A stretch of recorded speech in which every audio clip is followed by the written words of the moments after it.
예, 반갑습니다. 사고력 함량을 위한 과학교과 학습법 강의를 맡은 수석교사 송경훈입니다. 오늘 제목을 보시면 아시다시피 과학교과 학습법에서 가장 중요한 키워드는 사고력, 생각하는 힘입니다. 그러면 어떻게 하면 생각하는 힘을 키울 수 있는지 부모님들한테 설명을 드리도록 하겠습니다. 자, 이 자료를 보시면 무엇이 보이시나요? 화살표가 있어요. 조금 더 보시면은 파란색 화살표, 빨간색 화살표가 있어요. 육지가 있어요. 바다가 있어요. 이런 부분들을 직관적으로 알 수 있는데요.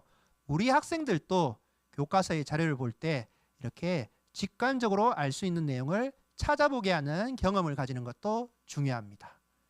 이와 더불어 지금 보이는 2분 이상 자료를 꼼꼼하게 보는 연습도 필요합니다.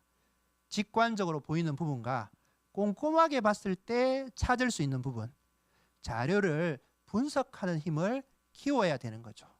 부모님들은 이 자료를 봤을 때 제가 예시로 든 부분을 다 찾으셨을까요? 그러면 자, 한번 정리해 보겠습니다. 무엇이 보이나요? 자, 부모님에 따라서는 바다의 해류의 흐름이 보여요 라고 말씀하시는 부모님도 계십니다. 왜 그렇게 판단하셨을까요?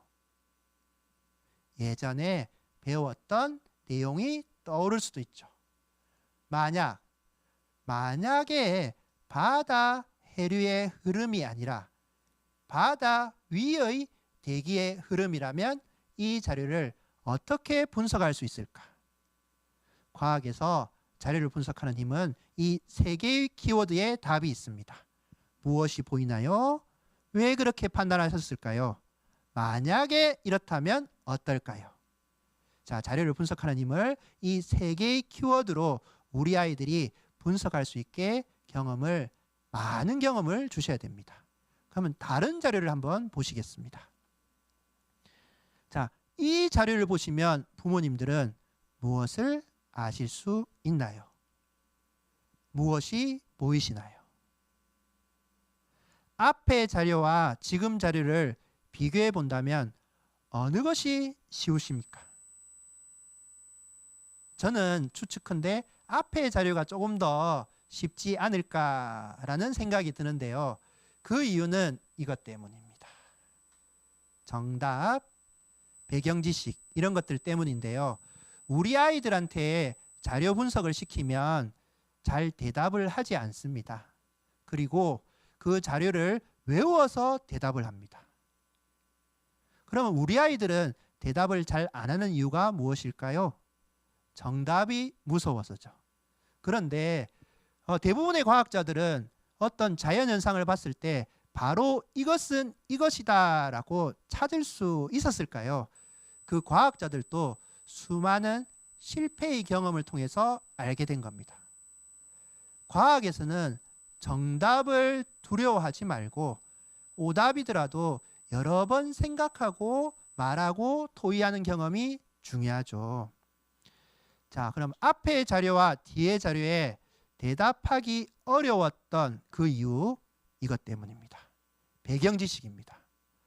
우리가 무엇을 알고 있어야지만 훨씬 더 그 내용을 받아들이기가 쉽습니다. 그럼 가정에서 우리 아이의 과학 공부법을 지원하기 위해서는 우리 아이들의 배경 지식을 만들어 줄 수 있는 다양한 경험을 가지게 해주는 것이 중요합니다. 가족끼리 여행을 가더라도 좀 과학관이나 해변가에 가서 좀 자연현상을 관찰하고 이런 부분들이 중요하죠. 이런 다양한 배경 지식들은 우리 아이들의 경험을 통해서 형성이 됩니다. 그리고 이 경험은 안전한 실패의 경험 플러스 작은 성공의 경험 이런 것들이 쌓였을 때 배경 지식으로 우리 아이들이 기억 속에 남게 됩니다. 우리 아이들의 경험을 많이 쌓게 하는 거, 나이가 들면 들수록 많이 쌓이는데요. 그런 시간이 흐르지 않아도 경험을 쌓을 수 있는 방법 중에 중요한 방법은 독서입니다. 그래서 과학 공부를 잘하는 비결 중에 하나는 과학에 관련된 다양하고 풍부한 독서의 경험을 가지게 되는 것도 중요하다라는 점을 기억해 주시면 됩니다. 자, 이 독서할 때도 아이마다 독서를 소화할 수 있는 역량이 다릅니다. 그래서 책을 조금만 읽고 집중력이 떨어지는 아이는 조금이라도 읽는 경험, 책을 좋아하는 아이는 충분하게 읽는 경험, 그래서 아이의 속도에 맞게 독서하는 경험을 가지게 해주십시오. 자, 다음으로 넘어가 보겠습니다. 학생들이 과학을 좋아하는 학생들도 있고요, 싫어하는 학생들도 있는데요. 대부분의 학생들은 과학에서 실험을 한다고 했을 때는 참 좋아합니다. 과학을 어려워하는 친구들 또는 과학 공부를 잘하게 하는 출발점은 이 실험에 있을 수도 있습니다. 실험은 재밌으니까요. 학교에서 학교 선생님들이 충분하게 실험을 할 수 있도록 학생들을 지원을 하는데요. 학교는 다양한 교육 활동들이 진행되다 보니까 실험을 충분히 못할 수도 있습니다. 그럼 가정에서 또 우리 아이들의 실험을 지원하는 방법은 무엇이 있을까요?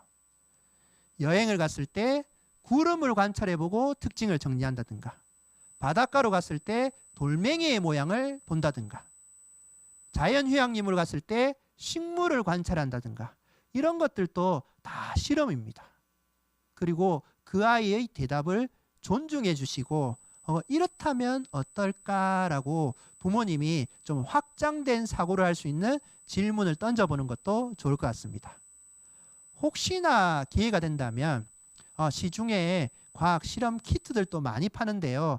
그런 것들을 이용해서 우리 아이들이 안전한 실패의 경험, 작은 성공의 경험을 가지게 하는 것도 중요합니다. 과학 실험 키트를 활용하실 때는 2개 정도를 사시는 것이 어떨까 싶습니다. 하나를 실험해보고 또 다른 하나는 너희가 이런 식으로 한번 바꿔보는 것은 어떨까? 또 다르게 실험할 수 있는 방법은 없을까? 이렇게 한번 유도하는 것도 좋고요. 그 실험을 할 때는 아이가 충분히 할 수 있도록 기회를 주십시오.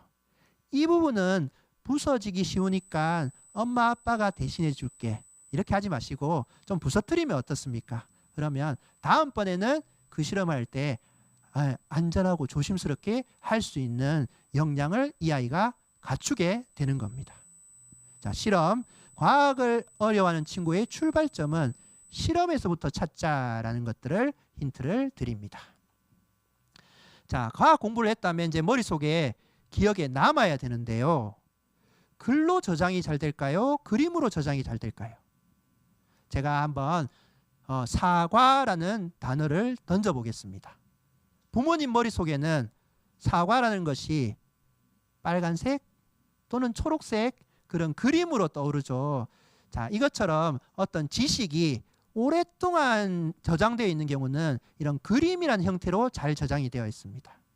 우리 아이들도 과학 시간에 배웠던 내용들을 그림이나 대표하는 이미지로 바꾸어서 조금 메모해 놓는 습관을 가진다면 훨씬 더 배경 지식이 풍부해지지 않을까라는 생각이 듭니다. 이렇게 말로만 설명을 드리면 힘드니까 예시를 들어서 한번 보여드리겠습니다. 지금 보여드릴 예시는 과학 수업 필기 내용인데요. 비슷한 내용으로 3-4개씩 유목화했습니다. 그리고 유목화된 내용을 제목으로 잡고요. 내용은 대표하는 이미지로 저장한 겁니다. 한번 보시겠습니다. 네, 부모님 보시기에도 공부 잘하는 학생으로 보이죠. 그래서 주황색 형광펜으로 표시되어 있는 제목 5개. 제목마다 있는 내용인데요. 내용은 대표하는 이미지들이 표시하고 있습니다.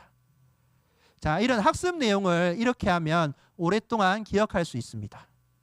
다만 이제 학교 평가를 할 때 세세한 부분에서 시험 문제가 나올 수 있기 때문에 공책의 3분의 2는 글로 쭉 필기를 하되 3분의 1 부분은 그 필기된 부분을 대표할 수 있는 그림을 그려보게 한다면 우리 아이들이 과학 지식을 풍부하게 만들 수 있는데 도움이 되지 않을까라는 생각이 듭니다.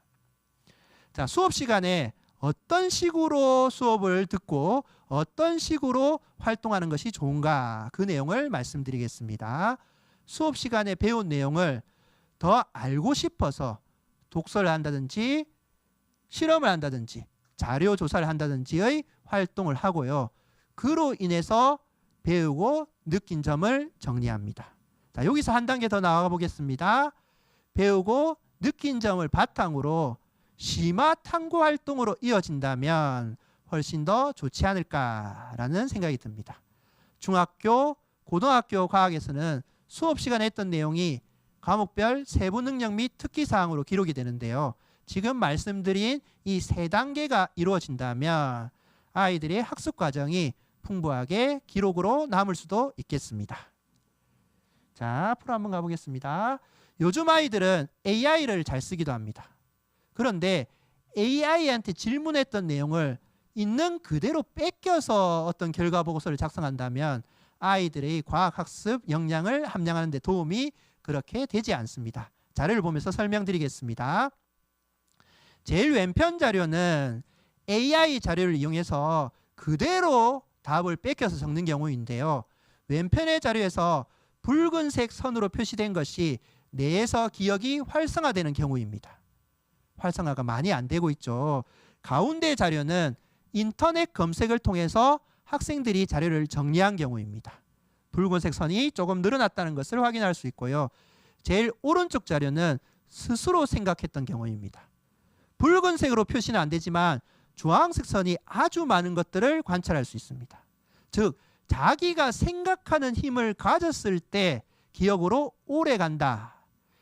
AI를 쓰지만 AI에게서 얻은 정보를 여러 개를 취합해서 스스로 정리하게 하는 힘을 키우는 그런 과정이 꼭 필요하다는 것을 알 수 있습니다. 마지막으로 평가로 한번 가보겠습니다. 2028 수능 예시문항 자료입니다. 기존의 수능 문제하고 크게 변화가 없죠. 자, 이 자료를 왜 보여드리냐면 우리 아이들이 과학 공부를 잘하고 스스로 역량이 높아졌는데 평가로서 그 역량을 표현해 주는 것도 중요합니다.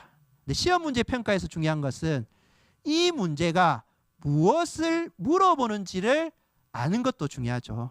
그래서 글을 읽을 때 중요한 키워드는 동그라미를 치든지 표시하든지 해서 보기를 보면서 중요 키워드를 같이 보는 이런 평가 방법, 문제를 푸는 방법의 개선도 함께 이루어진다면 우리 아이의 높아진 과학교과 역량을 평가로도 드러낼 수 있지 않을까라는 생각이 듭니다.